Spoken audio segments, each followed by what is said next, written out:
Queridos, muito bem, vamos dar início à nossa classe de escola dominical, tanto para os irmãos que estão presentes, como também para aqueles que nos acompanham pela rede social, pelo canal do YouTube da nossa igreja. A ideia, como sempre, é fazer uma exposição de 40 minutos, embora a gente nunca consiga cumprir, e no final abrir, oportunizando aí para perguntas, contribuições e colocações. Não só perguntas, os irmãos podem contribuir também com algum comentário, com alguma percepção que tiveram com a leitura do texto. E a ideia é sempre, quando a gente anuncia o livro que será estudado, é durante a semana, a igreja poder fazer a leitura até para atualizar, porque senão fica voando um pouco, né? Quando a gente lê retomando a memória daquele livro, ou então fazendo pela primeira vez a leitura para aqueles que são novos na igreja, e aí fica um aproveitamento com um rendimento melhor, porque o texto fica claramente ali situado na nossa mente. A gente vai estar seguindo, portanto, ali pela câmera, e vamos, portanto, nesse momento orar, e em seguida iniciar a exposição. Senhor, muito obrigado por essa manhã, gratos pela Tua palavra pregada, Senhor, com tanta clareza e com tanta bênção para as nossas vidas nessa manhã. Muito obrigado.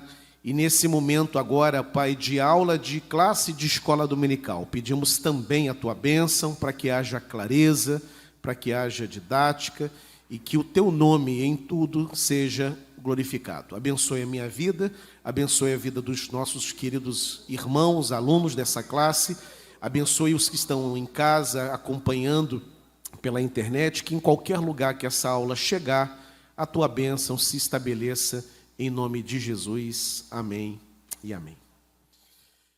Bem, queridos, o nosso livro de hoje é o segundo livro do grupo dos históricos, né? O primeiro foi Josué e agora o livro de Juízes, que é um período interessante, porque vai lidar com um período de transição, mas eu vou deixar essa abordagem sobre a transição histórica para um momento oportuno, né? Antes, a gente situar com quem o livro de Juízes está lidando.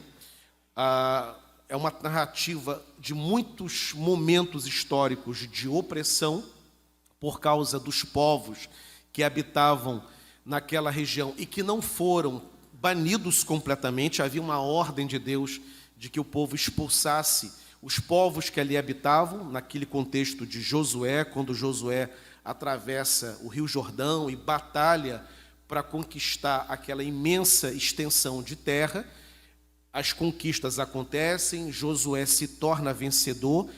Há, em decorrência das conquistas, uma distribuição territorial. As tribos ganham as suas devidas possessões, porém, muitos povos permaneceram morando perto de Israel. E o problema não era só essa residência próxima. O problema maior era o convívio. Era a proximidade do povo hebreu com esses povos. Alguns, inclusive, tendo relacionamento social. Alguns, inclusive, se casando, o que era proibido pela lei de Moisés, né? Então, aqueles povos que vão ser colocados agora são povos que persistem morando ali perto de Israel e que terminou com o tempo configurando um verdadeiro problema para a história da nação. Que povos são esses? Que serão povos, em alguns momentos, povos opressores. Israel vai ficar sob a opressão e depois Deus vai levantar líderes, que são chamados os juízes, para libertar o povo daquela opressão específica. Os povos são, né, os mesopotâmios, como estão aí, os moabitas e filisteus. Os mesopotâmios, eles oprimem o povo de Israel por 8 anos. Os moabitas e filisteus vão oprimir por 18 anos no primeiro momento. Os cananeus por 20 anos. Os midianitas, 7 anos. Depois vai ter um período de usurpação. Um rei vai se levantar, um hebreu vai se levantar e vai reivindicar um reinado antes da hora. Isso está narrado dentro do livro de Juízes, né? O Abimeleque. E depois, esse período de usurpação dura 3 anos. Depois filisteus novamente e amonitas, a opressão vai durar 18 anos, e por fim, filisteus novamente 40 anos de opressão. Então, esse período dessas opressões não é um período contínuo. Havia o período de opressão, Deus levantava o juiz vencia o povo que oprimia, se estabelecia um período de paz, um período de prosperidade, um período de obediência. Aí o povo se esquecia do Senhor, se afastava do Senhor. O povo vizinho se levantava contra Israel, oprimia, né? E aí ficava anos e anos de opressão. O povo clamava a Deus por causa daquela opressão. Deus se compadecia do povo, levantava um outro juiz, libertava, e assim por diante. De acordo com os comentaristas, isso durou mais ou menos 300 a 350 anos, o período histórico relacionado aos juízes. E quem foram os juízes, né? Aqueles que dão nome ao livro? Otiniel, né? O primeiro deles, que a magistratura dele vai durar 40 anos. Eude e Sangar, 80 anos. Débora, o que é muito interessante, nós termos uma mulher numa sociedade extremamente patriarcal, a chave social era do patriarcalismo, e ela lidera o povo de Israel. Né? Muito interessante, ela era uma profetisa, se torna juíza e vai abençoar o povo com a sua sabedoria e com a busca que ela tem do Senhor. Inclusive, a presença de Débora entre os juízes é uma evidência de que, apesar do período patriarcal, em Israel sempre houve uma dignidade da mulher que não era conferida em outros povos. É óbvio que, se compararmos o próprio tratamento conferido à mulher em Israel com os padrões de hoje do mundo ocidental, Israel aparenta, evidentemente, um atraso. Agora, quando você pega Israel e compara com o contexto histórico e o que as demais nações faziam em relação às mulheres, Israel era a nação que mais dignificava a mulher, e isso em razão de uma teologia, porque acreditava, dentro da tradição judaica, que a mulher é tão imagem e semelhança de Deus quanto o homem. Então há uma dignidade própria conferida a ela, a mulher, por ela ser imagem e semelhança de Deus. Novamente, se você pegar o tratamento oferecido à mulher em Israel, comparar com os padrões de hoje, você vai chegar à seguinte conclusão: Israel não tratava bem as suas mulheres, quando confrontado com o nosso hoje. Agora, quando você pega a história de Israel e confronta no seu contexto com outras nações, nem se compara a dignidade, o reconhecimento que a mulher tinha, haja vista, como eu disse, a teologia de que ela é tão imagem e semelhança de Deus quanto qualquer homem. Aí depois você vem o período de Gideão, de 40 anos, também um período em que ele vai exercer a sua magistratura. Tola e Jair, 45 anos, também de magistratura. Aí você tem ali um quarteto que vai juntos governar, né, cada um no seu período, por 31 anos, Jefté, Ibizã, Elon e Abdon. E, por fim, Sansão. Sansão, ele encerra o período dos juízes dentro do livro, mas ele não é o último juiz. O último juiz de Israel é Samuel. Né? Samuel é o último juiz. A história de Samuel a gente vai ver dentro do próprio livro de Samuel. Ele que encerra o período dos juízes, e é ele quem vai viver literalmente a transição. Israel vai sair do período dos juízes e vai entrar na monarquia com Saul, mas isso a gente deixa quando chegarmos ali no período do estudo do livro de Samuel. A gente vai passar por Ruth ainda na semana que vem. Bem, tendo visto essa introdução dos povos opressores e dos juízes que são levantados por Deus, vamos então à parte panorâmica do livro para tentar entender.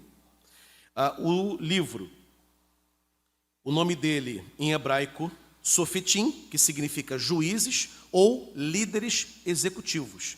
Em grego, kritai, que tem o mesmo significado.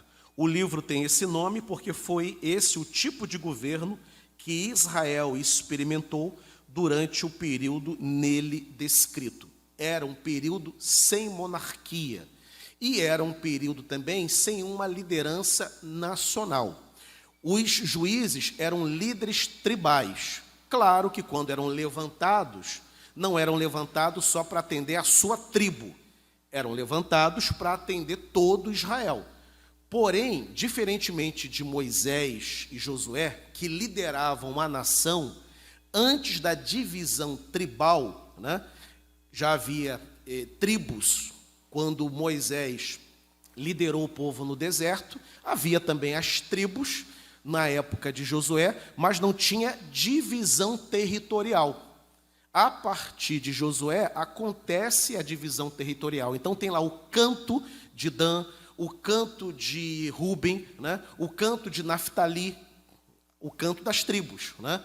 E quando acontecia uma opressão, Deus levantava um juiz de uma dessas tribos e ele então liderava todo o povo de Israel naquele período da opressão, né? Então, nesse momento, você não tem uma liderança nacional como a de Moisés e como a de Josué. Será providenciada uma liderança que se tornará nacional, que vem de uma tribo em razão daquela opressão histórica que estava acontecendo. O autor, quem escreveu, afinal de contas, o livro de Juízes? Ele é desconhecido, existe um debate na academia acerca da autoria, mas os estudiosos apostam, baseado em alguns argumentos, que tenha sido Samuel, ok? Data da escrita, em torno do ano 1000 a.C. O tempo da ação, ou seja, quando que ocorrem os eventos que estão narrados dentro do livro de Juízes. Abrange desde a morte de Josué, por volta de 1380 a.C., até o início da magistratura de Samuel, o último dos juízes. Um período aproximado de 300 a 350 anos, mais ou menos, foi o período que abarca os acontecimentos dentro do livro de Juízes. O verso-chave, né, que norteia todo o livro: naqueles dias não havia rei em Israel, cada qual fazia o que parecia direito aos seus olhos. Essa é uma nota editorial que vai aparecer em alguns momentos, especialmente no final do livro de Juízes, né? Um apontamento do que aconteceria no próximo período, que é quando a monarquia seria instaurada. O tema: opressão e livramento. O povo é oprimido e o povo é liberto, né? Então você vai ter ali 7 apostasias, 7 opressões e 7 livramentos, 7 libertações. O que demonstra, inclusive, primeiro, uma enorme paciência de Deus com o povo. Porque Deus ouvia o clamor do povo. Primeiro, Deus não precisaria ouvir clamor nenhum, porque lá atrás ele disse assim: obedeçam, né? Não desviem nem da direita, nem para a direita, nem para a esquerda. Cumpram a lei, obedeçam a lei. Mas o povo terminava, em algum momento, afrouxando na sua moral e desobedecendo a lei de Deus. E aí, em castigo àquela desobediência, Deus não protegia a nação contra o invasor. O invasor vinha e oprimia o povo, né? Depois de um certo momento, o povo não clamava no início, não. O povo clamava depois, que quando a opressão estava atingindo um nível insuportável. Aí clamava. E Deus agia com misericórdia e levantava, então, um juiz para poder libertar. Então, os juízes é uma demonstração de como que Deus é paciente conosco. Qualquer um de nós se cansaria rapidamente de Israel, porque era impressionante a capacidade de errar. Parece assim: bem, aqui está o certo e aqui está o errado. onde está o errado mesmo? Está aqui, então é para lá que a gente vai. E o povo provocando Deus o tempo inteiro, né? E Deus sempre sendo misericordioso, embora levantasse as nações vizinhas como sua vara para fazer o povo clamar, né? Mas terminava sempre atendendo com bondade e misericórdia. Qual o conteúdo do livro? O livro expõe o quê para nós? O relato do livro começa depois da morte de Josué e abrange de 300 a 350 anos em Canaã, sem outro líder à altura de Josué, que é um debate que eu vou deixar para daqui a pouco, no momento da análise. Há um debate hoje se Josué cometeu um equívoco de não ter preparado um sucessor, de não ter preparado uma liderança à altura da responsabilidade que ele recebera de Moisés. Então, houve um erro da parte de Josué, aquilo foi uma contingência histórica, o fato de não ter preparado uma liderança, teria que ter preparado, enfim, tudo isso aí a gente pode daqui a pouco debater.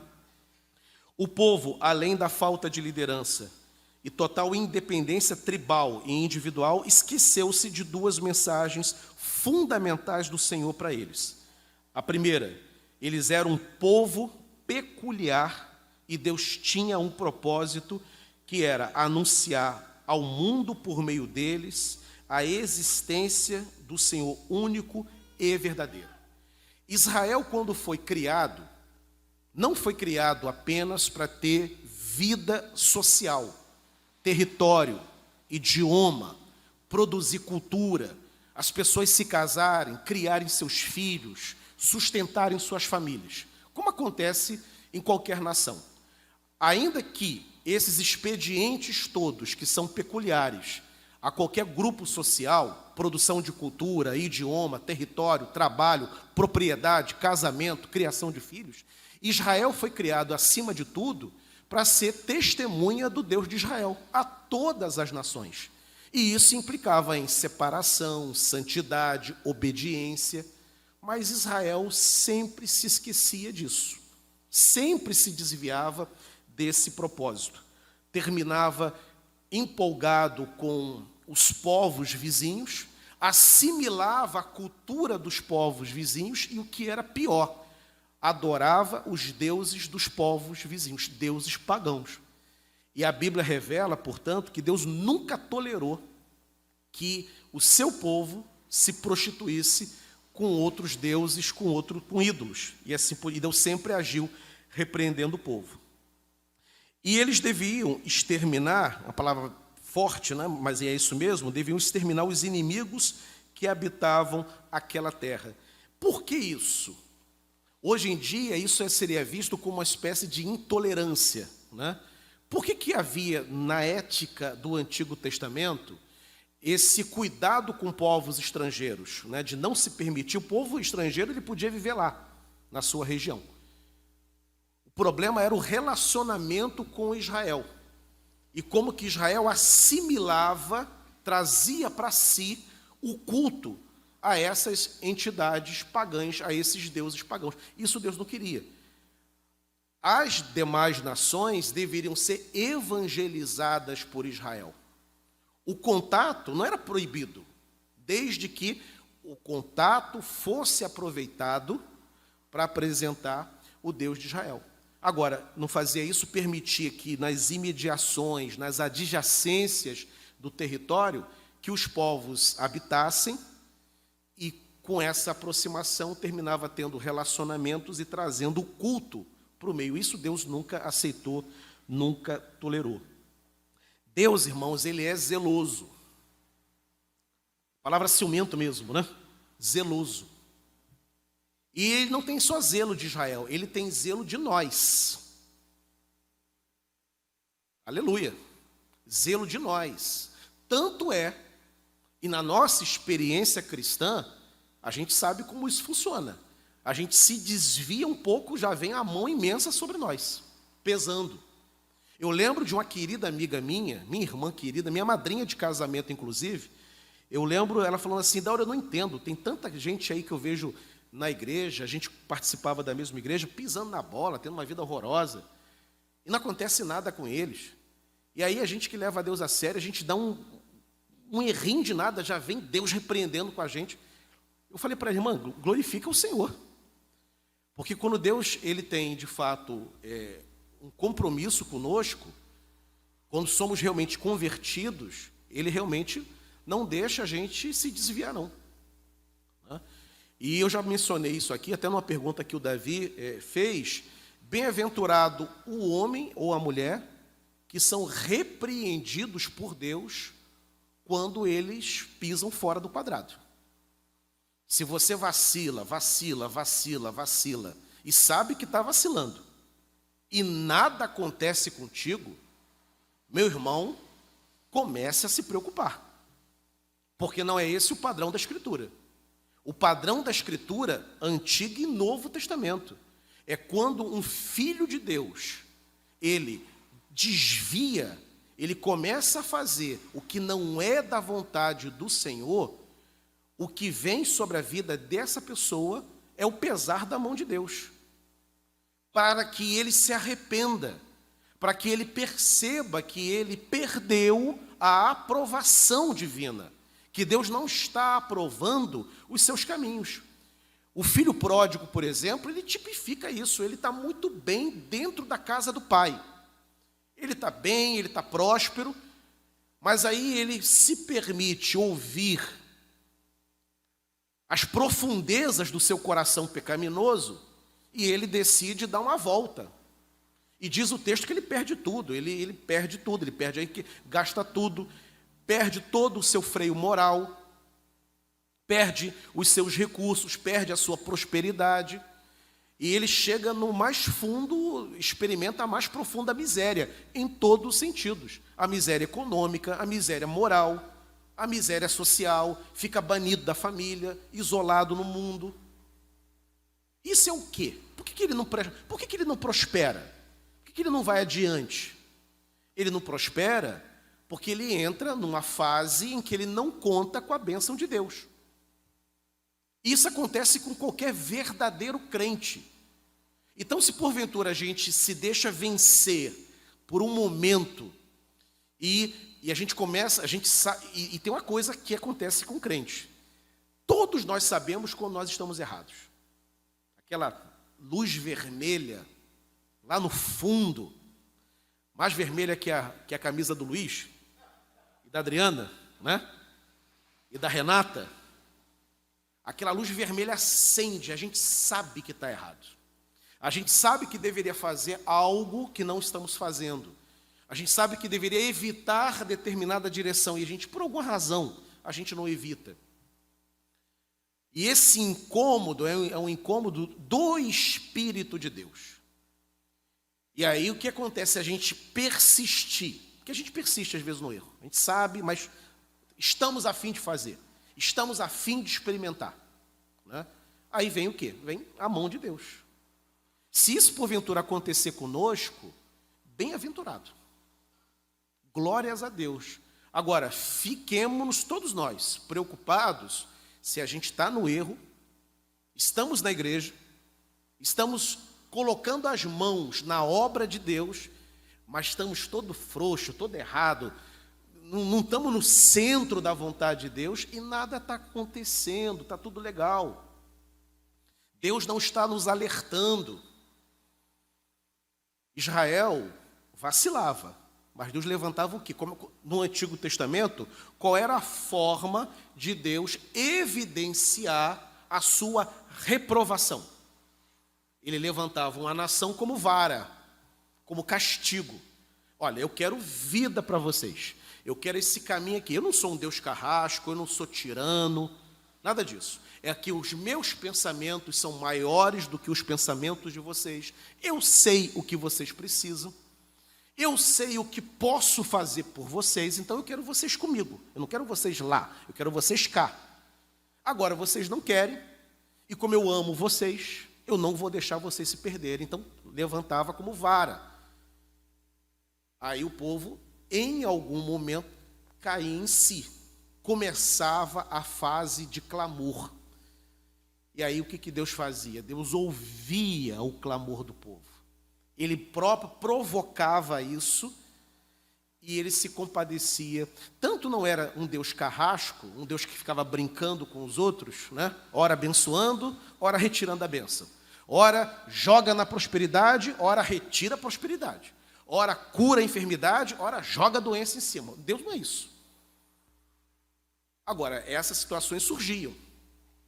E como ele tinha um compromisso de tratar do seu povo, ele então repreendia com a dureza da sua mão para o bem.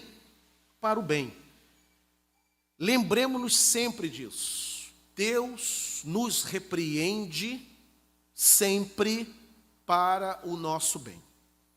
Ele não tem nenhum prazer em pesar a mão, mas ele assim fará sempre que ele precisar endireitar os nossos caminhos. O povo hebreu tipifica, representa muito bem isso.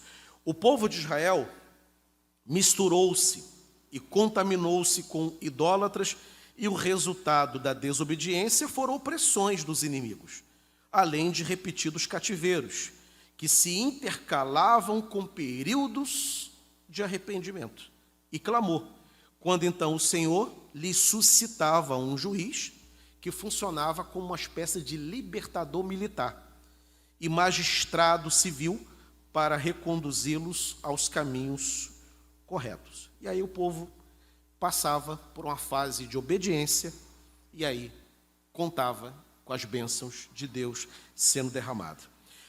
O capítulo 2 do livro de Juízes, é uma síntese de todo o livro e explica porque o Senhor mesmo não expulsou os inimigos por eles. Santidade, não por extermínio do mal, mas por separação voluntária dele. Interessante aqui. O que esse tópico que foi tirado do livro do Ângelo Galhardi, que é o livro de referência teórica para as nossas aulas, o que ele pensa aqui é o seguinte: Deus queria que o povo se separasse e vivesse de maneira santa. É óbvio que Deus poderia, Ele próprio, eliminar os inimigos que ameaçavam a saúde espiritual de Israel. Ele poderia eliminar os inimigos que ofereciam riscos à integridade religiosa, espiritual de Israel. Mas Deus não fez isso. Ele poderia eliminar, mas ao invés do Senhor eliminar com a sua mão forte, o que ele fazia? Não, o povo está aqui e o povo estrangeiro idólatra está ali do lado. E o distanciamento, o não compartilhamento de vida tem que ser voluntário, tem que partir do coração. Não pode ser porque eu estou o tempo todo protegendo, cercando Israel. Tem que vir da experiência individual de cada hebreu. E por isso, então, o Senhor não eliminou os povos que eram ameaça para Israel, né? Isso tem muito a ver, irmãos, conosco, né? Nós que somos pais, por exemplo, não adianta você ficar protegendo o seu filho o tempo todo do mundo. Não adianta. Não adianta você trancafiar o seu filho em casa, a sua filha em casa, porque o mundo é perigoso, o mundo é mau, o mundo pode desviar o coração do seu filho.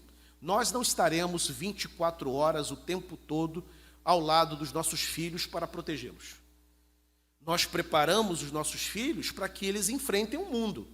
E quando houver o choque de visões, o choque de mentalidades, a mentalidade cristã que foi construída dentro de casa para o seu filho, quando ele se deparar no ambiente de trabalho, na escola, na faculdade, com os amigos, e houver ali um choque de mentalidade, porque é isso que acontece.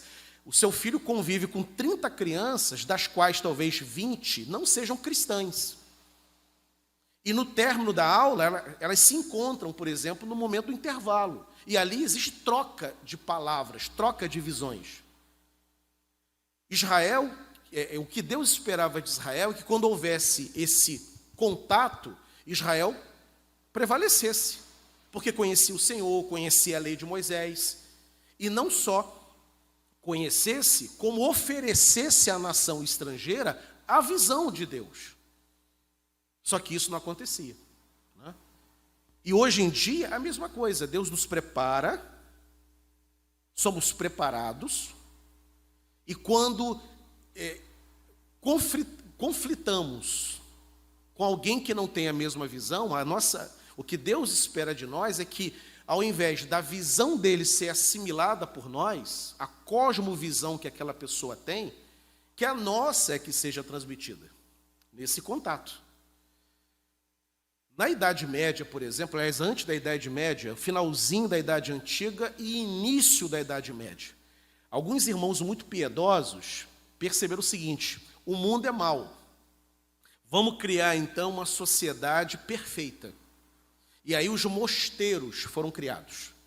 E aí, dentro dos mosteiros, estavam lá intelectuais, estudiosos do Antigo e do Novo Testamento. O filme O Nome da Rosa, se você não assistiu, assista, porque retrata exatamente esse momento histórico, né?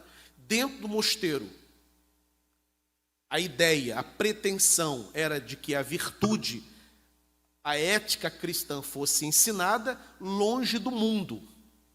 E aí aconteciam dois problemas. Primeiro, o mundo ficava sem a influência dos cristãos. Os cristãos todos trancafiados dentro do mosteiro, aprendendo hebraico, aprendendo grego, orando, cantando o canto gregoriano, que é uma maravilha, é belíssimo, ensinando o Antigo Testamento para eles próprios ali o tempo todo. E o mundo do lado de fora, dos muros do mosteiro, um mundo degradado, sem a presença cristã. E um segundo problema, que também é retratado no livro do Humberto Eco, que depois virou o filme, Nome da Rosa, mostrou que a pecaminosidade entrava no mosteiro. Inclusive tem uma cena que é extremamente importante. Ela se prolonga um pouco na sensualidade, ela não precisava ter aquele tempo todo, aquela imagem toda, que às vezes constrange um pouco, mas é uma sacada muito interessante, quando o jovem se vê seduzido por uma moça que vai buscar comida. E no filme fica claro que outros monges abusavam sexualmente daquela moça. O que está sendo dito ali? Não adianta o homem se trancafiar. Porque o problema não está na sociedade, o problema está na natureza humana, que nos acompanha o tempo todo, né? Então, o que Deus queria de Israel não é isolar Israel. Israel é incomunicável com os demais povos. Ou então, vou exterminar todas as ameaças que estão ali ao redor de Israel, para ninguém ameaçar o meu povo. Deus nunca fez isso. O que Deus queria é o seguinte: lá está o povo adorando Dagon, lá está o outro adorando Astarote, lá está aqueles que adoram os Balaíns. Nós estamos aqui adorando o Deus de Yahvé, adorando Yahvé. Vamos na direção desses povos apresentar o Deus que criou os céus e da terra, o único Deus verdadeiro. Era para ter contato, mas um contato dessa maneira. Mas o que acontecia? Israel caía na gandaia, ficava empolgado com os demais povos, casavam, né? E aí, se não bastasse, terminavam se rendendo aos deuses estranhos. E aí Deus, que é um Deus que ama o povo, não deixava por menos.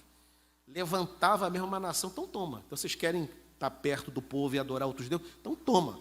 Aí vinha pobreza, miséria, escravidão, né, tristeza e assim por diante. Muito bem. Mas como está aí no final, fundamental é a mensagem maior do livro, né?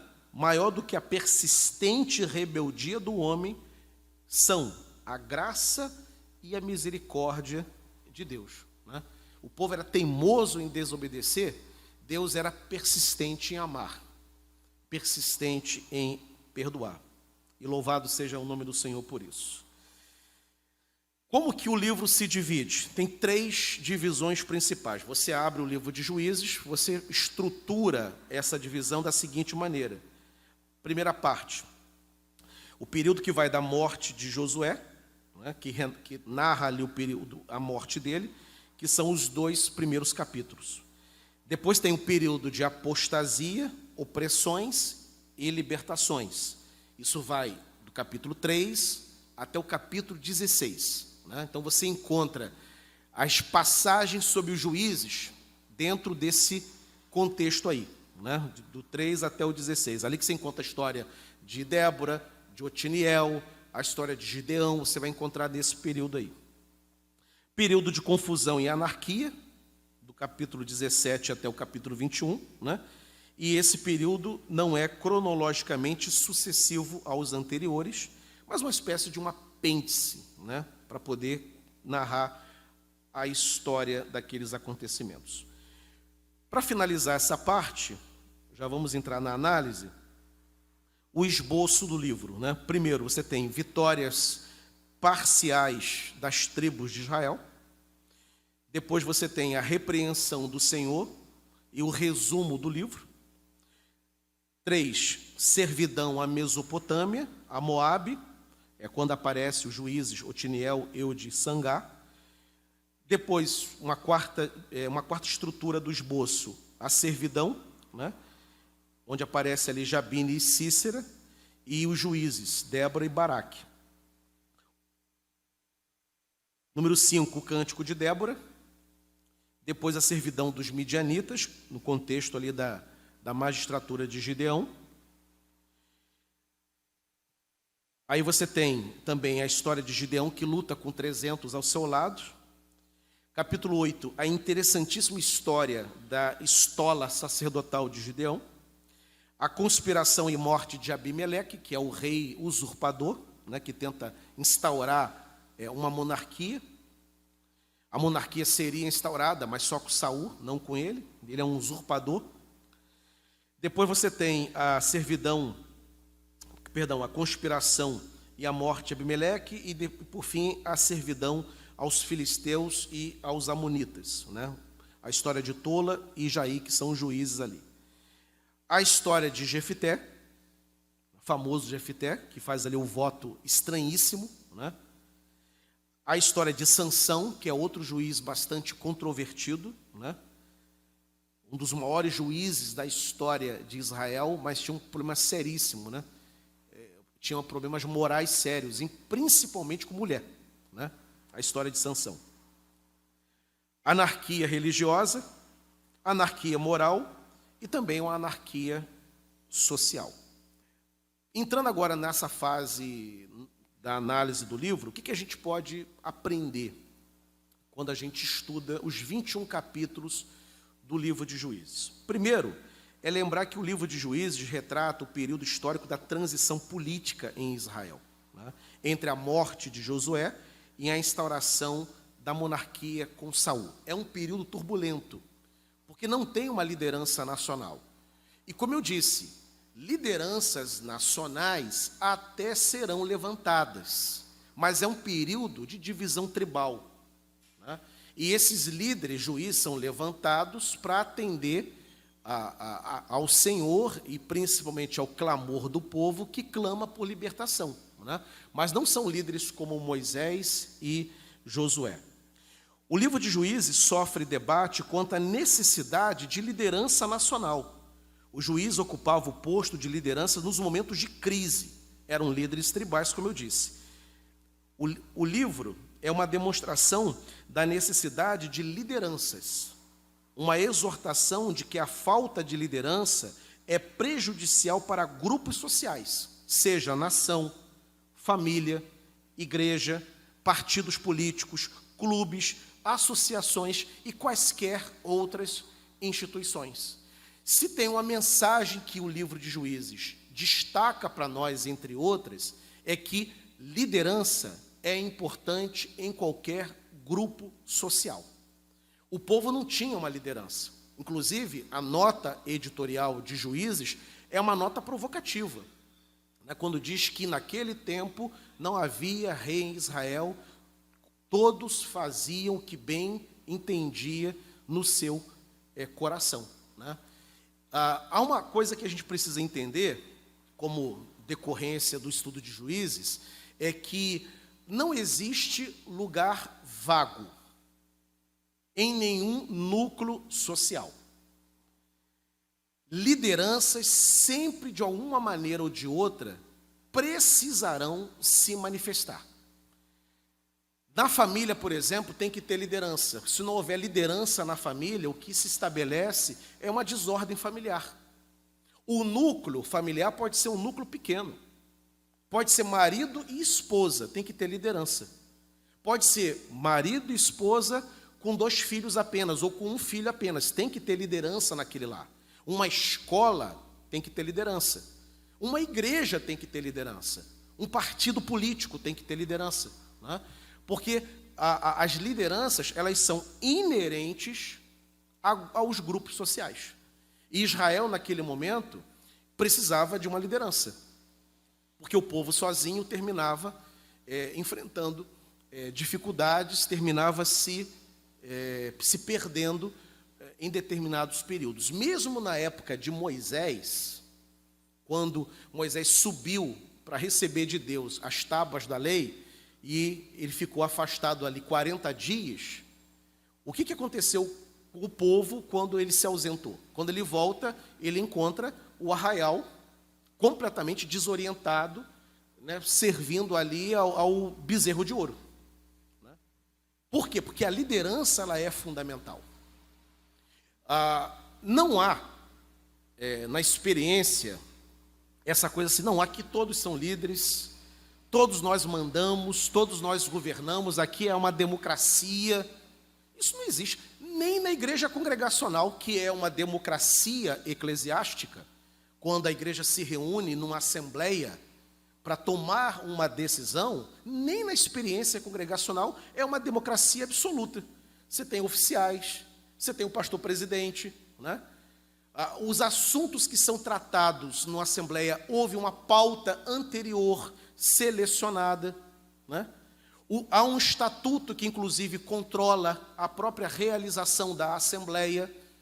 Se eu, como pastor presidente, trago 5 assuntos, aqueles são os assuntos pautados. Nenhum irmão pode, por exemplo, pastor, eu sugiro que aqui nesta assembleia a gente trate de tal assunto. O que o estatuto diz? Quem convoca a assembleia é o pastor e quem define a pauta é o pastor com os oficiais. O irmão pode sugerir uma análise de um estudo de um tema, mas a decisão não pode ser invocada na hora. Por quê? Porque o assunto não foi devidamente apreciado. Ou seja, não há em nenhum lugar essa ideia de uma democracia absoluta, onde não, aqui todo mundo lidera, todo mundo opina, aqui é uma democracia. Em casa, a Bíblia é clara, quem lidera são os pais. E dos pais, se formos ouvir a voz da Escritura, o pastoreio está nas mãos do marido. Ele é o cabeça do lar. Não são os filhos. E você tem hoje lares e que quem controla são os filhos. Detalhe, como eu disse no início aqui, não existe lugar vago.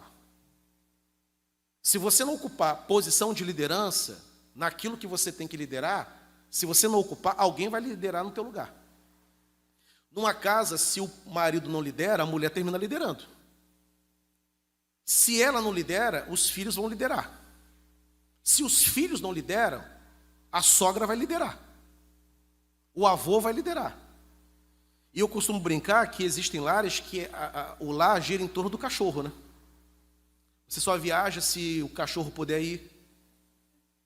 Você só vai para se no hotel deixar o cachorrinho, né? Tudo gira em torno do cachorro. Só passeia se o cachorro puder ir, só faz caminhada. O casal só namora de noite depois que eu dar a voltinha com o cachorro. Não há lugar vago na liderança. Não existe vácuo de poder. Não existe vácuo de autoridade. O livro de Juízes é melhor às vezes não ter cachorro. É melhor não ter cachorro às vezes. O livro de Juízes é um exemplo disso. O povo precisava de uma liderança. Liderança, agora, não é uma liderança autocrática, né? Moisés era um líder forte, Moisés era um grande estadista, mas Moisés era um homem de Deus. O que Moisés ensinava ao povo é aquilo que ele recebia de Deus. Josué é líder forte. Diferente de Moisés, que era legislador, embora houve guerras também na época de Moisés, Josué é muito mais guerreiro que Moisés. Josué é um general de batalha, mas ele ouvia o Senhor. Os juízes eram homens. A Débora, diz o texto que trata ali de Débora, que ela era uma profetisa, ela era uma mulher de Deus. Ela consultava debaixo de uma árvore. Quem procurava orientação divina, procurava ela. Então, os juízes eram homens de Deus, né? E no caso de Débora, uma mulher de Deus. Então, o livro de Juízes tem uma mensagem clara que emerge. É necessário liderança comprometida com Deus. Sem liderança comprometida, o povo termina se perdendo, né? Isso vale para todas as expressões e todos os núcleos sociais que nós fazemos parte. Muito bem. Uma questão que, letra D, né? Uma questão que se desdobra do estudo de Juízes é a reflexão quanto ao fato de Josué não ter preparado um sucessor. Há comentaristas que olham para aqui numa espécie de erro que Josué cometeu, porque ele não prepara de fato. Ele foi preparado por Moisés, né? Mas ele não prepara ninguém. Moisés, depois de Moisés, Josué, depois de Josué, Juízes. Não tem um sucessor, alguém que tenha sido preparado por ele, né? Então, aqui tem uma reflexão, né, da importância de se preparar. Muitos pastores, inclusive, utilizam, para pastores que percebem que o ministério pastoral está chegando ao fim em determinada igreja. Ele percebe por A mais B, Deus fala ao coração dele, ele vai fazendo leitura da igreja, ele percebe, Deus está sinalizando que meu ministério está terminando, né? E aí, no caso, o que alguns pastores fazem? Prepara uma liderança, né, para que a igreja possa seguir e não ficar à deriva, né? Talvez uma liderança que venha de fora, que não conheça bem a realidade daquela igreja e coloque, às vezes, até o trabalho a se perder, né? Tem outros pastores que deixam a igreja e, não, a igreja, assim como me elegeu, me trouxe para cá, pediu orientação a Deus, Deus me colocou, a igreja vai fazer novamente isso e Deus vai trazer um novo líder para cá, né? Já há outros que fazem questão de preparar, né? Mas quando se pensa nisso, o texto de aporte é o texto do livro de Juízes.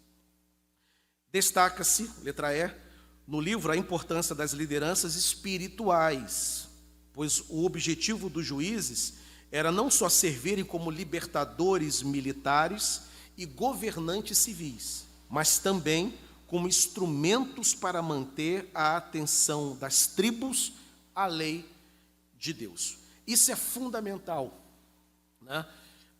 O juiz, além de um juiz, de um magistrado, né, e de uma espécie de governador, mas, acima de tudo, ele exercia uma liderança espiritual. Por isso eram levantados por Deus, né, para que a obediência à lei de Deus pudesse, de fato, acontecer, né? E líderes, juízes que vacilavam na sua espiritualidade, como é o caso de Sansão, que, como eu disse, tinha problemas morais seríssimos, né? Ele fora anunciado pelo anjo para o seu pai e sua mãe, né, dizendo que ele iria nascer, que ele seria um nazireu, um separado, mas Sansão tinha um problema muito sério, principalmente com o sexo oposto, né? Era um galanteador, né? E aí os seus galanteios, a sensualidade, que foi um ponto fraco no ministério dele, levou ele à ruína, quando aquela tragédia aconteceu com ele, dele ser capturado pelos filisteus, naquela trama com Dalila, e ele morre, inclusive, derrubando as colunas do templo de Dagon, né? O livro expõe O livro expõe a relação de obediência com as bênçãos de Deus. O povo, quando obedecia, era abençoado. O povo, quando se desviava, vinha a mão de Deus. E a mão de Deus tirava a proteção. E a nação vizinha, adversária, cativava o povo, né? Então, há uma relação direta no livro de Josué entre bênção, obediência e bênção. Desobediência e consequência, para não falar maldição, né? Desobediência e consequência das desobediências, né? Desobediência e as consequências dessa desobediência. Os períodos históricos de opressão foram antecedidos pelo abandono dos caminhos do Senhor. Isso está bem claro lá, capítulo 3, verso 7 e também verso 12, capítulo 4, verso 1, capítulo 6, verso 1, capítulo 10, verso 6 e também capítulo 13, verso 1. Os Juízes também é uma lembrança, o livro, né? Também é uma lembrança permanente das renovadas misericórdias de Deus, pois sempre que o povo clamava, Deus atendia, concedendo ao povo de Israel um libertador. Então, pergunta-se muito, né? Onde está a graça de Deus no Antigo Testamento? Porque no Antigo Testamento eu só vejo lei. Nunca. Graça só está no Novo Testamento. Nada a ver. Isso é um erro brutal que se comete contra a Escritura. A graça de Deus está ali, ó, encharcada nas páginas do Antigo Testamento. O livro de Juízes é um livro de graça. É um livro de misericórdia. Porque se você for olhar o que o povo merecia, era castigo mesmo. Porque Deus havia dito para Josué: Josué, conduz o povo, ensina para o povo a obedecer a minha lei, a não se desviar nem para a direita, nem para a esquerda, e eu serei com eles. Ensina isso, né? Geração após geração. O que eu fiz lá, tirei vocês do Egito com grande poder, abri o Mar Vermelho, abri o Rio Jordão, dei vitória a vocês, né? Ensina isso. O povo era ensinado, mas o povo se esquecia, né? E aí o povo sofria sobre a opressão de um povo vizinho que conquistava a liberdade e impunha sobre o povo uma ditadura, né? Aí o povo clamava. Olhando friamente assim, você diz assim: se eu fosse Deus, eu não perdoava não, porque são castigos, são erros intencionais, recorrentes. Irmãos, ai de nós, se Deus não perdoasse também, não tivesse a mesmíssima paciência conosco. Quem aqui não desobedece a Deus, de alguma maneira? Todos nós, a começar pelo pastor, estaremos fulminados nesse exato momento, nessa manhã de domingo, se não fosse a graça de Deus. Porque por mais que a gente obedeça aqui e acolá, tem muito do que a gente não faz em relação ao que Deus espera de nós.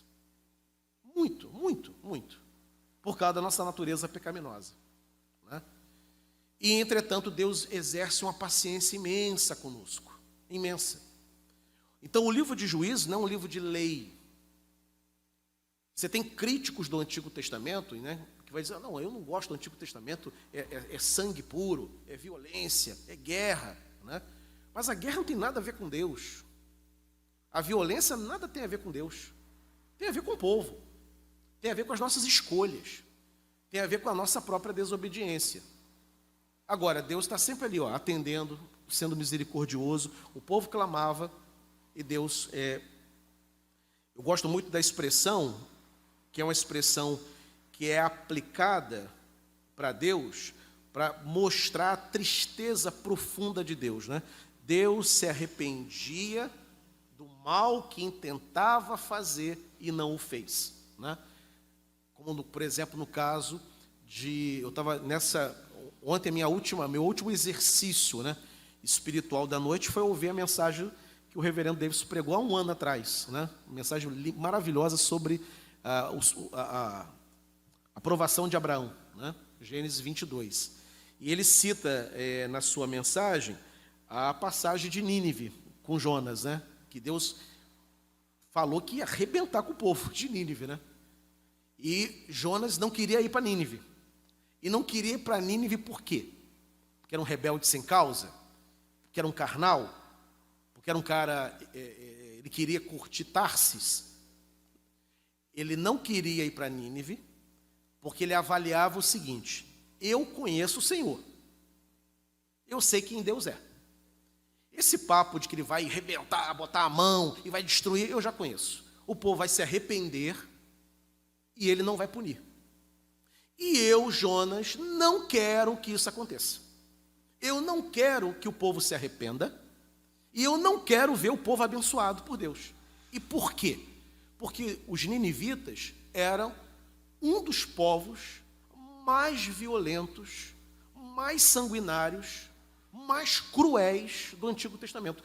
As principais máquinas, os principais instrumentos de tortura foram criados pelos ninivitas. Por exemplo, uma das mortes horrorosas que aconteciam antigamente era por empalar, né? O que era empalar? Né? Pegava um escravo, pegavam um soldado da nação, dos povos guerreando, o soldado derrotado era trazido numa arena pública, diante dos olhos de todo mundo, pegava-se uma estaca com a ponta fina, fincava essa estaca no chão, tinha ali uma espécie de um suporte, de um andaime, pegava esse soldado vivo, erguia ele sobre a estaca e colocava pelo reto esse soldado. Isso era empalar o inimigo. Era uma das mortes mais cruéis, né? Inclusive a lenda, né, do Conde Drácula é em cima do Vladimir Drácula, que era chamado o Empalador da Romênia, né? Ele matava os seus inimigos empalando os seus inimigos, né? Os ninivitas praticavam isso. Esquartejamento. Pegava, por exemplo, uma carruagem de cavalo, né? 2 carruagens, uma para lá, outra para cá. Amarrava o braço e amarrava a perna. E atiçava os cavalos. Os cavalos, um ia para um lado, outro ia para o outro, e o tronco despedaçava. E as vísceras, as tripas, ficavam ali. Eram os ninivitas. Pegar um soldado e queimá-lo vivo, em óleo quente, jogá-lo no caldeirão de óleo vivo, eram os ninivitas. Aí, o que Deus faz? Jonas, olha como anda aquele povo ali. Olha o grau de pecaminosidade. Olha o nível de imoralidade. Olha o ódio entre eles. É razoável isso? Vai lá, prega, eles vão ouvir, irão se arrepender e eu vou perdoá-los. Aí, Jonas, aquele povo ali, não.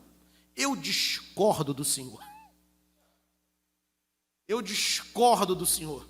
Esse povo não merece ser perdoado, esse povo merece o inferno.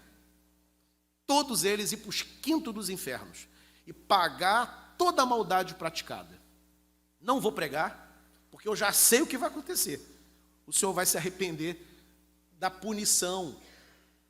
E eu não acho correto. Eu quero que eles sejam julgados. Olha como nós somos complicados, né? Aí ele foge. Mas aí Deus não deixa fugir, a gente conhece a história, né?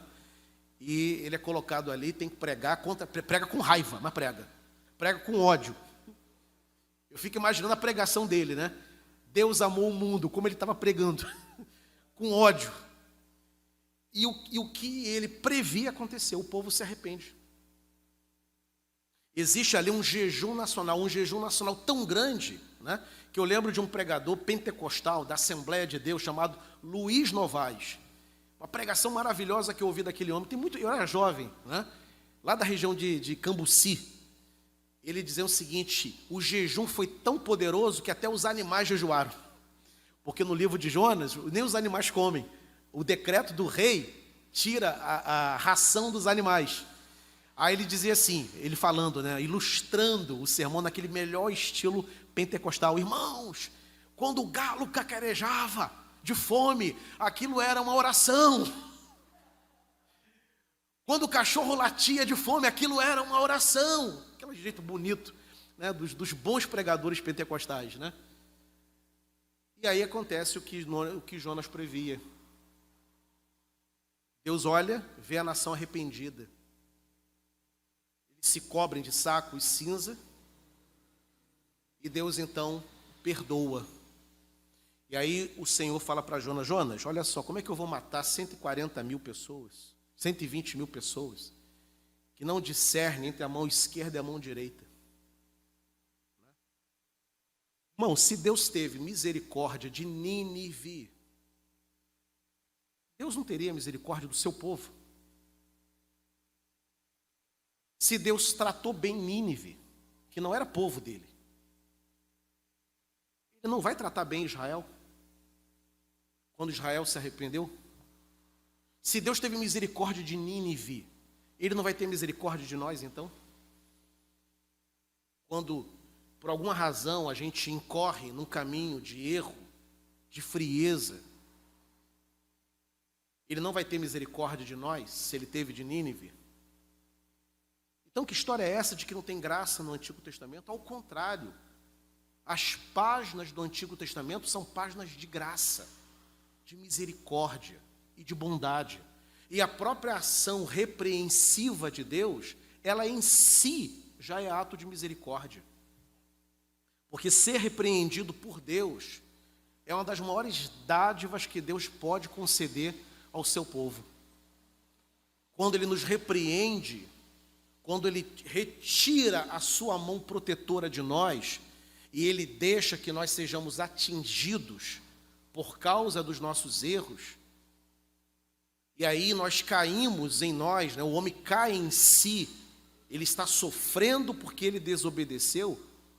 Aquilo é terapêutico, aquilo é pedagógico, e Deus está trazendo ele para perto novamente. Imagine se Deus abençoasse o filho pródigo. Ele saiu da presença do pai, da influência do pai, e prosperou, e encontrou uma mulher maravilhosa, e casou, e teve filhos. Não voltaria nunca.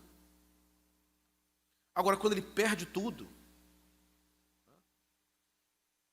e só encontra desgraça na vida dele, e ali a lógica está clara: a desgraça está longe da casa do pai. O efeito de não proteger é alcançado, ele se arrepende, e ele volta humilhado para a casa do pai. E quando ele volta humilhado para a casa do pai, o que ele encontra? Um pai que está à sua espera, e se lança, nem deixa o filho chegar, ele que corre na direção do filho. Deus é assim conosco. Nós não merecemos nada da parte de Deus, nada, é tudo graça, é bondade. Então, Juízes é um lembrete permanente do amor e da misericórdia de Deus, que se renova a cada manhã, e louvado seja o nome do Senhor por isso. Caminhando para o fim, curiosidades do livro de Juízes, né? A liderança de Débora, profetisa e juíza em uma época patriarcal. Isso aqui é sensacional, né? Como eu disse, a chave social do mundo antigo era o patriarcalismo. E você tem uma mulher furando a bolha, uma mulher rompendo essa barreira social e se colocando ali numa posição extremamente digna de liderança, como profetisa e também como juíza. Isso está lá no capítulo 4 e capítulo 5 do livro. Gideão e a estola sacerdotal, diz o texto que a estola sacerdotal foi um laço na vida de Gideão, né? Ele que foi um juiz, se empolga e dá uma de líder religioso, de sacerdote, né? E aquilo foi um problema para a vida dele, porque, claro, né, a estola era uma indumentária só do sacerdote, né? Não deveria ser utilizado por ele. E essa é uma história interessante, porque mostra para nós, né, o risco que é você se enveredar por um chamado que não é seu, né? Uma vocação que não é sua. Ele não era sacerdote, ele era juiz, né? E ele, ao manter uma indumentária de um sacerdote, onde a casa dele começou a ser procurada para receber orientação, aquilo foi um laço para ele, para a família dele e para todo Israel, né? Então, essa é uma solene advertência de não querermos exercer funções, principalmente espirituais, que Deus não nos tenha chamado, né? Nada de querer bancar profeta sem ser, nada de querer dar uma de pastor se você não tem chamado pastoral, nada de querer tentar ser alguma coisa que Deus não tenha te comissionado, né? Porque termina sendo tragédia para as nossas vidas, né? A história também de Abimeleque, que tenta literalmente dar um golpe, né? Um golpe de Estado, e criar uma monarquia antes da época. O primeiro monarca foi Saul, e ele tenta criar uma monarquia, e ele é reconhecido por alguns que seguem, né? E aquilo foi um problema também para Israel, uma guerra civil depois vai ser deflagrada ali, né? Jefité, e o estranho voto que Jefité fez, ele faz um voto, né, de que a primeira pessoa que aparecesse no caminho dele, quando ele estava voltando da guerra, ele ofereceria como sacrifício, como holocausto, né? E quem aparece é a sua filha. E aí surge um debate. Ele, afinal de contas, Jefité, sacrificou a filha ou não?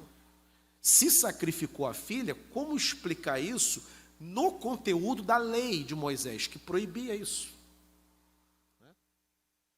Então, esse é um debate que até hoje há quem diga que fez, há quem diga que não fez, que na verdade o voto era um voto de virgindade, né? Que ele não deixou que a filha casasse, né? E há quem diga, não, o que aconteceu foi isso mesmo, porque ele era meio cananeu, ele era um ignorante acerca da profundidade teológica da lei de Moisés, e ele faz um voto insano. Independente de qualquer coisa, eu quero só lembrar uma questão. Jefité aparece lá em Hebreus 11, tá? Na galeria dos heróis da fé. Então, a Escritura reconhece a legitimidade espiritual de Jefité. Como também, o outro que aparece na galeria dos heróis da fé, Hebreus 11, é Sansão. Tem um debate estranho. Sansão foi salvo, não foi salvo? Não tem dúvida nenhuma que foi salvo. Hebreus 11 está lá, né? O que falaremos mais nós? Falando de Jefité, de Sansão, né? Ele aparece na galeria dos heróis da fé, né? A salvação nunca entrou no mérito, né? Ele foi punido pela desobediência dele. O camarada não podia ver mulher, gostava das conversas com as mulheres, né? Era um amante das mulheres, né? É uma solene advertência também, se contente com a sua, né? Era um Dom Juan. E aí, laço na vida dele, ele termina tombando, né? Mas a integridade da alma dele nunca foi questionada para onde ele foi, né? E como eu disse, a Bíblia interpreta para... Você abre lá Hebreus 11, está lá Jefité, está lá Sansão. Na comunidade hebraica, ponto pacífico, homens de Deus, que vacilaram, mas ainda assim, homens de Deus, ok? Falei de Sansão, né? Sansão e a sua falta de fervor espiritual e sua fraqueza por mulheres. Uma curiosidade também são as corrupções espirituais que acontecem na época, narradas dentro do livro de Juízes, né? Violência, né?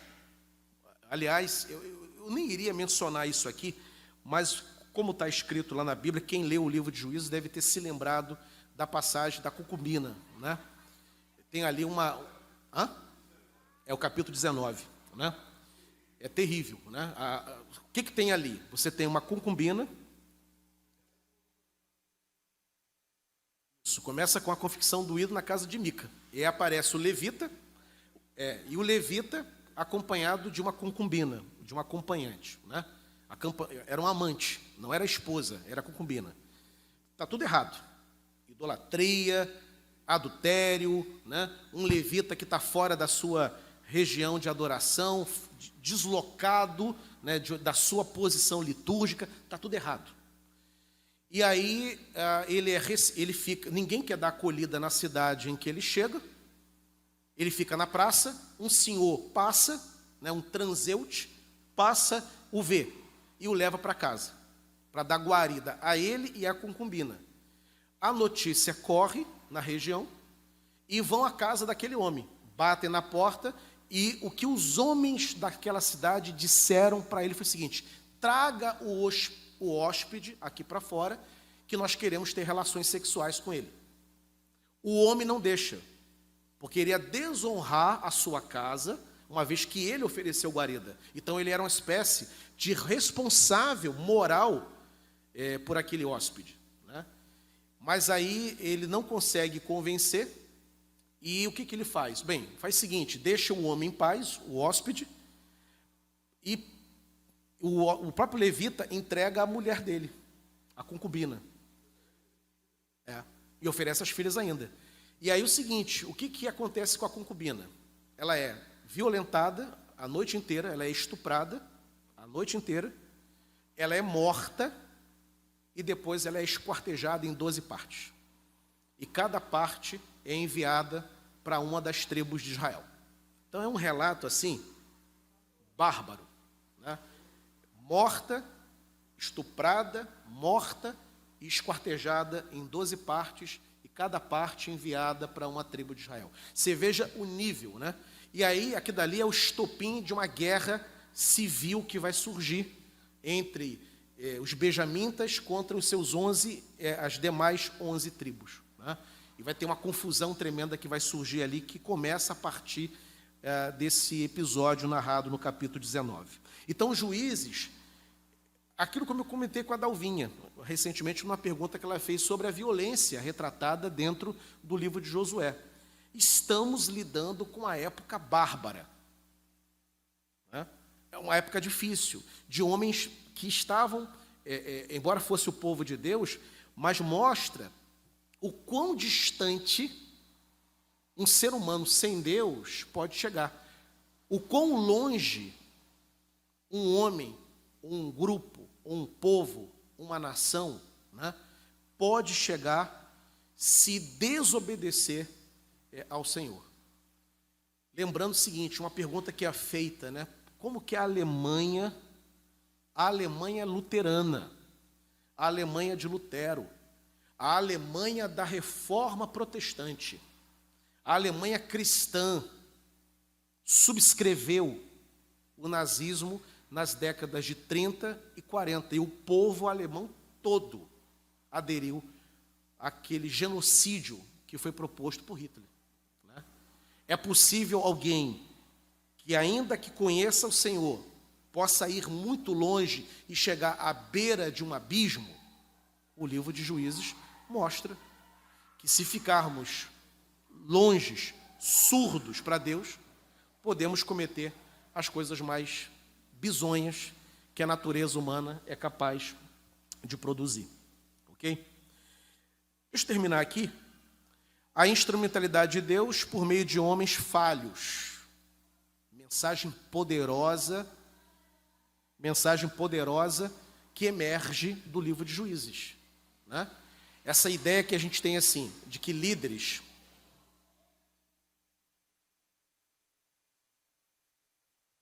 Obrigado, pastor Davidson. Essa ideia de que a gente se escandaliza, né, com falhas de líderes. Não esperava, né, que o pastor, que aquele ministro, que aquele teólogo, né, que aquela mulher de Deus fosse fazer isso, né? O livro de Juízes, ele revela essa instrumentalidade divina por meio de vasos falhos. Perfeito é o Senhor, nós não, né? E também uma advertência seguinte: se mantenha sempre no caminho do Senhor, né? Porque qualquer um de nós podemos ser usados grandemente por Deus, como Gideão foi. E detalhe, hein?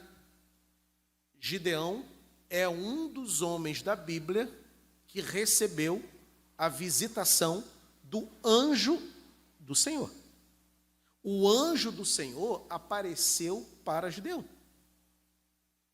Olha a chancela no ministério de Gideão. Olha a experiência que Gideão teve. E olha como Gideão termina. Termina se enveredando por um caminho de ter uma estola sacerdotal que não lhe era devida. E foi um laço na vida dele e na vida da nação. Mas ele começa bem. Ele começa recebendo a visitação do Senhor. Então, tomemos cuidado de que as experiências que eu tenho com Deus, elas chancelam totalmente a minha vida e elas hão de ser uma espécie de confirmação de todas as minhas decisões. Nada disso. Eu posso ter uma experiência poderosa com Deus, mas me sentir atraído por algum caminho errado. O fato de eu ter tido uma experiência poderosa com Deus não é uma chancela para eu fazer qualquer coisa. Davi, a unção que Davi recebeu na visitação de Samuel, né? Então, a Bíblia o tempo todo, Deus dá experiência, Deus nos visita, nos abençoa, mas Ele nos quer sempre aos pés dEle, o tempo todo. O tempo todo. Senão, se deixarmos de ouvir o Senhor, deixarmos de ler a sua palavra, deixarmos de obedecer, qualquer um de nós pode se enveredar por um caminho errado, e o livro de Juízes mostra isso. O anjo do Senhor visitou os pais de Sansão. No livro de Juízes, o anjo do Senhor aparece 3 vezes. Antes das guerras, lá no início do livro, aparece para Gideão, capítulo 6, e aparece para os pais de Sansão. Veja também o final de Sansão, como é que foi. Então, o fato de ter uma experiência não significa que eu não precise todos os dias colocar a minha vida diante do Senhor. Para terminar, agora assim termino, né? Onde está Cristo no livro de Juízes? Ele aparece ali, né? Nas ocorrências em que o anjo do Senhor aparece. Ele aparece ali no capítulo 2, aparece no capítulo 6 e aparece também no capítulo 13. São as 3 ocasiões em que o anjo do Senhor, e anjo do Senhor ali com letra maiúscula. Sempre que o anjo do Senhor for com letra maiúscula, é Cristo quem está aparecendo na narrativa, né? Como referência, a Bíblia que eu sempre utilizo, que é a Bíblia da Denominação. Utilizei o comentário das edições de Vida Nova, né, do Arthur Kandel e também do Leon Morris. E o livro base, que é o livro do Anjo Galhardi. Ok? Então, aqui a gente termina a nossa exposição. Quero saber se há alguma colocação, alguma pergunta. Andréia, Bruno, também ali Eric. Começando pela seminarista, depois ali o Eric, o Bruno.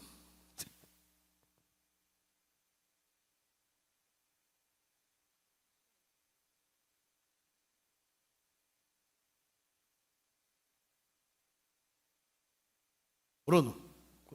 Ah, tá. Vou aumentar ali.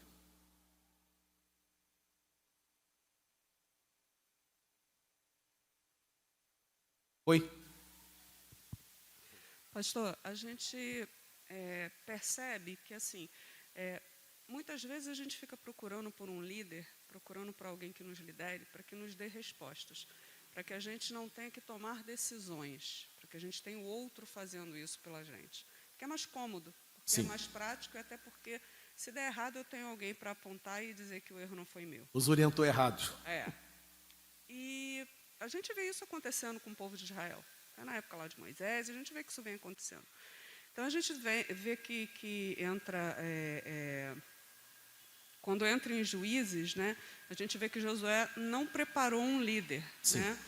E a gente vê que durante aproximadamente ali 350 anos, o povo fica sem um líder, né? E aí isso é levantado realmente os juízes naqueles momentos em que tem necessidade, em que o povo está sendo ali perseguido, em que o povo está sendo oprimido, e aí são levantados esses juízes por misericórdia de Deus.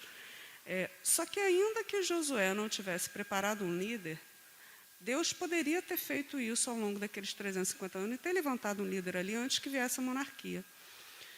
Por que Deus não faz isso? Porque Deus permite que aquele tempo se cumpra na vida do povo dele, que aquele tempo se cumpra até que venha a monarquia. Qual era o propósito de Deus?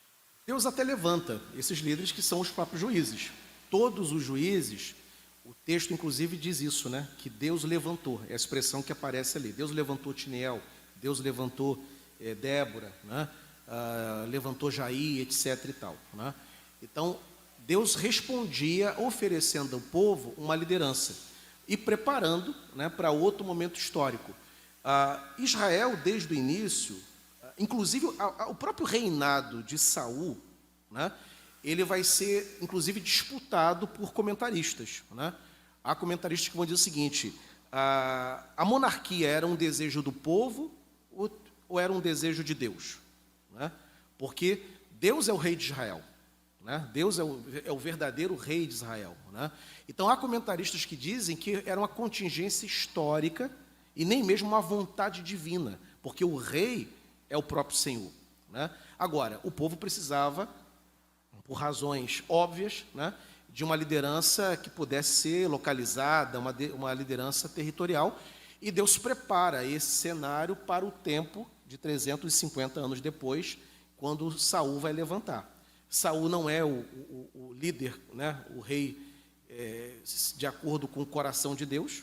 A bênção vai estar sobre Davi, e depois a bênção vai estar sobre Salomão, né, que representa o auge do reinado de Israel, né, apontando, inclusive, para o reinado messiânico, o reinado de Jesus.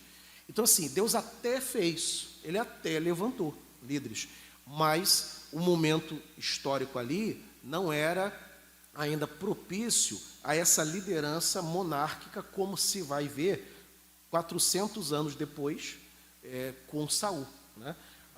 Deus vai preparando o cenário, preparando o território para chegar a esse momento histórico. Ok? Eric.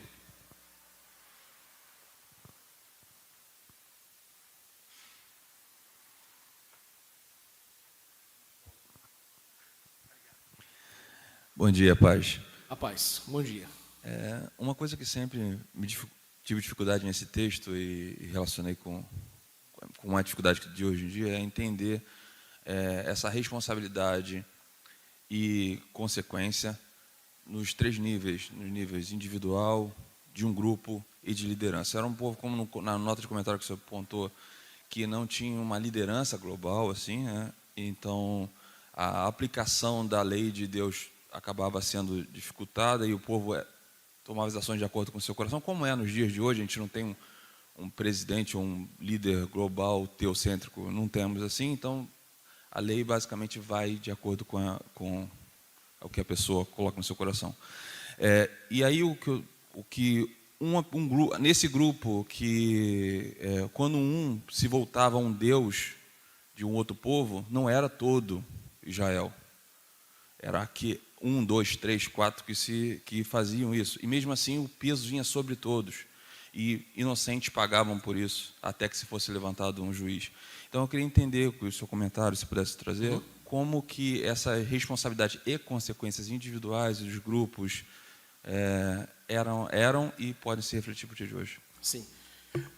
Israel foi constituído, toda a nação de Israel foi constituída para ser o povo eleito de Deus, né? Quando você tinha ali, por exemplo, um rei, isso na época da monarquia, que fazia o que era mal diante do Senhor, isso vai estar muito presente no livro dos reis, o primeiro livro e o segundo livro dos reis, né? Os reis que eram maus, né? Aí a nação pagava, né? Claro que quando fala que a nação pagava, não significa, imaginemos aqui, que a população de Israel fosse de 10 milhões de judeus. Quando diz que o povo, né, se desviou, não significa que 10 milhões se desviaram, todos ao mesmo tempo. Significa que as representações principais e grande parte do povo se desviou a ponto de Deus permitir que uma nação estrangeira se levantasse e oprimisse, né? E claro, no meio daquela geração sempre havia um remanescente, sempre havia as famílias piedosas, os crentes, tanto que nos períodos de opressão, de cativeiro, etc. e tal, você vai ver gente piedosa que ouve a Deus, que intercede, né? Você vê, por exemplo, no caso de Neemias, né? Neemias, ele é alguém que está lá no palácio, ele é um homem piedoso, e quando ele é informado da situação de Jerusalém, ele chora. Neemias capítulo 1, ele se compadece, né? Ele era alguém piedoso. Mas aí, por que a nação toda ela pagava? Porque é a nação eleita, a maior parte se desviava, e principalmente as representações, né? Sacerdotes, reis. Geralmente quem exortava, inclusive as autoridades, eram os profetas. Os profetas que às vezes não tinham nenhuma aproximação com o poder, ficava às vezes perambulando, circulando pelos desertos, ou então como Isaías, que é um profeta palaciano, aqueles homens buscavam a Deus, né? E aí, quando eles viam que a nação majoritariamente estava indo mal, eles intercediam pedindo que Deus tivesse misericórdia, tivesse clemência do povo. Mas você não vai encontrar em nenhum momento da história da nação todo e cada indivíduo desviado. Sempre tem o remanescente, sempre tem um grupo piedoso, um grupo que não caminha naquele momento mal da nação, e são esses que intercedem pela nação, e são esses que são ouvidos pelo Senhor, né? E agora, quando a maioria do povo obedecia, e o rei, né, as representações também obedeciam, o povo todo gozava de prosperidade. Nesses momentos de prosperidade, novamente, imaginemos 10 milhões de judeus. Os 10 milhões eram piedosos? Não. Você tinha também aquela turma desviada. Mas como a maioria da nação era abençoada, então eles terminavam sendo abençoados nas bênçãos nacionais. Paz, prosperidade, embora individualmente respondessem a Deus pelo seu desvio. Que há também uma outra relação que a gente tem que ver aí. Você tem maldições que são nacionais, perda da liberdade, a ditadura, a miséria, mas você tem uma prosperidade individual, que aquele fiel desfrutava, né?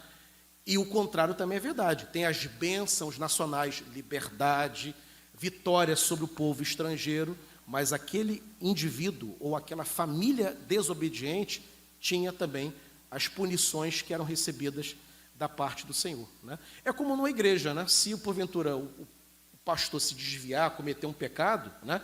A igreja como um todo sofre, mas você na sua família não vai sofrer nada, né? Porque o pecado é meu, né? Aquilo que diz respeito à administração da igreja vai sofrer, mas aquilo que diz respeito ao Eric não vai sofrer nada, porque o erro é meu, né? Então, dentro da economia divina, você tem aquilo que a nação sofre como um todo e aquilo que indivíduos e famílias sofriam. Ok? Luiz.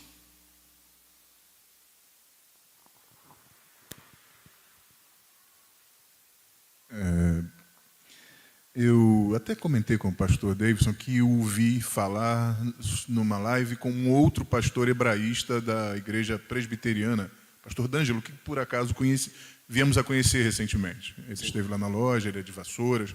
É muito boa a live, gostaria que todos pudessem procurar, o pastor pode dar o endereço melhor na internet. Sim. Ele cita uma coisa que é o nível de interpretação nessa live do texto. Sim. Os níveis, as gradações, você vai avançando do nível mais básico, aí vai conseguindo ver nuances no texto, e isso é da forma hebraica de interpretar. Isso acontece também conosco. E sobre essa coisa de como interpretar e como o texto vai te influenciando e vai te abrindo horizontes dentro, eu tenho experimentado isso lendo a Bíblia em outros 2 idiomas. Sim. Eu quero aprender depois de grego e hebraico, porque eu percebo que realmente vão fazer toda a diferença, porque tem coisas que ficam ocultas mesmo. infelizmente é assim que é. Eu gostaria que fosse diferente, mas não. Eu experimentei isso com o espanhol primeiro e agora com o inglês. Estou muito chocado, falei isso com o senhor ainda há pouco. Essa questão da não produção de um novo líder, Otiniel foi feito em casa, ele era sobrinho. Ou seja, parece que está oculto ali, mas não está oculto, está bem revelado que a formação desse líder posterior foi feito dentro de casa, no sobrinho. Não se declara se Josué teve ou não filhos. Eu não consegui chegar a essa conclusão, porque não é dito nem que não teve, nem que teve. Mas a impressão é que não teve. Pode ser que não tenha tido. Essa coisa dos textos irem se revelando a nós e parecer diferente, depois de uma segunda, de uma terceira, de uma quarta, de uma quinta leitura, sim, vão trazendo revelações muito estranhas, até chocantes muitas vezes. A questão, voltando ao 19, a impressão dá que parece que há um exídio, um extermínio da própria tribo de Benjamim, que tomou para si que todos aqueles que praticaram o tal ato estavam certos. E parece que sobram só 600 homens. Nem há certeza, alguns comentaristas que já li dizem que provavelmente não foi só isso, mas homens de guerra, que texto ali refere-se, ou seja, a tribo ficou desamparada. Mas houve também um morticínio de homens e mulheres e crianças de Benjamim. Sim. E parece que, na verdade, o que eles queriam é uma nação própria. Porque, na verdade, eles se colocam como a parte. E Deus nunca permitiria que, no seu fio condutor, algo se rompesse e saísse totalmente do controle. Esse controle de Deus absoluto, que muitas vezes parece solto para nós, é que, na verdade, veio me fazendo, ao longo do tempo, me tornar calvinista. E essa coisa do monergismo, que é uma palavra que depois o senhor explica melhor, vem me chocando ao longo do tempo e vem fortalecendo a minha fé e destruindo as bases de tudo que eu acreditava ao longo do tempo e vem me abrindo os olhos para que, na verdade, é exatamente o Senhor quem conduz e é Ele que precisa ser colocado à frente, acima e primeiro, porque não temos nada sem Ele. Eu gostaria que nós pudéssemos, juntamente com o pastor, depois ele venha dar uma aula sobre isso, porque o que está falado ali me tocou profundamente, que é uma coisa simples. E nós somos também judaico-cristãos e católicos, em até alguma certa... E somos evangélicos, mas somos reformados.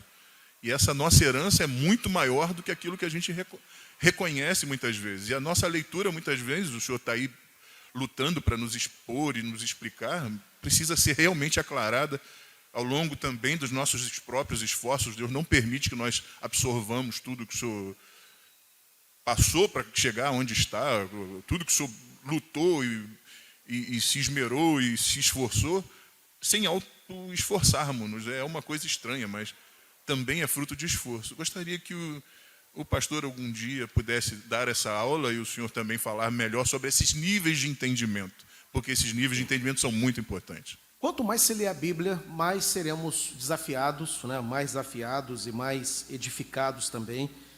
Ler em mais de uma versão é uma boa, né? Acho que quem tem aí mais de uma Bíblia em casa, quanto mais... Eu tenho amigos que, para poder pregar, leem várias versões, né? Para poder ver qual é a imagem panorâmica que ele tem acerca de determinada passagem, né? Então, sobre a importância da leitura bíblica e das versões e tudo, um dia a gente pode contar com o pastor Davidson, sim. Vamos encerrar 11h58, a gente encerra com o pastor Davidson. Obrigado, pastor Idaro. É apenas é só um resumo, né, do que ele pediu ali. Ele se referiu ao método de exegese rabínica, chamado Pardes. Pardes, em hebraico, significa pomar, que é uma forma de lembrar as técnicas do método Pardes. A primeira leitura é o P de Pshat.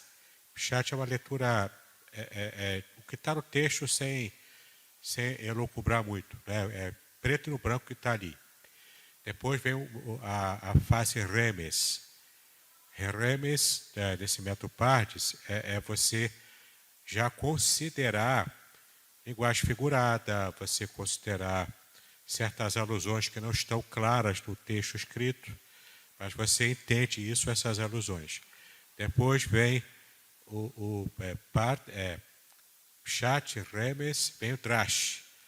Drash, que é uma forma de você fazer as conexões com outras passagens da Bíblia. É o que a gente faz quando com esse nosso princípio bíblico, né, de que a Bíblia explica a própria Bíblia. Então faz as conexões, às vezes é uma palavra-chave, uma ideia, né, que você lembra outro versículo, aí você faz a conexão. É o Drash. E por fim, é o método que a gente não usa muito, mas o judeu usa, que é o método Sod.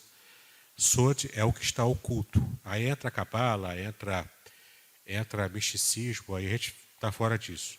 Mas até antes do Sod, a gente consegue caminhar tranquilo com a exegese rabínica. Maravilha.